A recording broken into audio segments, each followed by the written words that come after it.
video guys, meron siya tayo mga maganda guys. So balik natin guys, sila ako guys, so kita natin. Ayan guys, so ibig sabihin guys, sila yung kanyang guys, yung wire ng parang puso, so pala guys. So ayun natin yung balik guys. So yan, so meron siyang takas guys. So meron tayong magagabis na mga kapatid. So meron tayong isang patro, ito, para sa mga anak. Pati guys.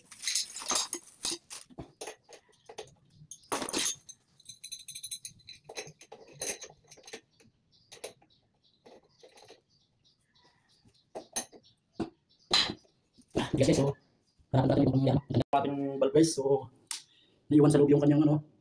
Yan guys, so maghanap tayo ng bulb na pampalit natin dito kasi naputol guys. Ayun, papapitan natin sa inyo guys. Yan guys, so naputol sa loob guys, yan, no? So kung titingnan natin guys, napakadali lang talaga gawin, pero mayroon minsan tayo na nagkakabriya tayo guys sa ating ginagawa.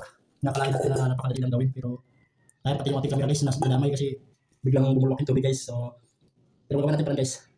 So nahirapan niya tayo guys tanggalin sa loob ng GI pipe yung atin na ano, pundido na bulb, naputol. So check natin guys, kasi malaki-laking trabaho ito kung matapas kung ano natin guys, titik-tikin talaga natin. So gawa natin pa rin guys. So ayan guys, natatanggal natin guys, papapitan natin sa inyo guys. So ayan siya guys, ayan guys, ayan. Naputol to siya guys, so maghasa ako ng touch screw para titikin ko siya na naputulin sa loob. Sabay ko sinagit guys. Ayan guys,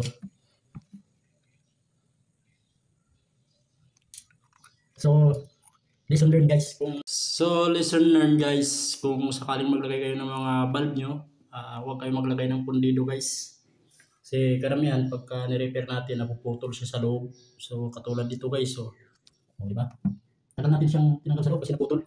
So siguraduhin natin na ang ating papalit ay tansok na guys. At napakahirap palitan lalo pag mga ganitong CR nyo. So may pakita natin guys kung pag natapos natin siya palitan. So ito nga yung ating papalit mga kaki. Hindi tayo nagpalit ng pundido. Tansok nito mga trans. Natin papalit natin siya, napuputol siya. So yun na guys, napalitan natin. So ipapalitan natin yung ating bidi. Ayan guys, ayan. Ano yung pinalit natin guys? Tansok na. Para pag nag-repair ulit tayo, hindi na siya napuputol. So lagyan natin siya ng bidi. So yung bidi guys natin guys, sira na rin. Kaya ito yung ating papalit guys. So, bago na ito guys. Okay, so okay na. So napalitan na natin guys.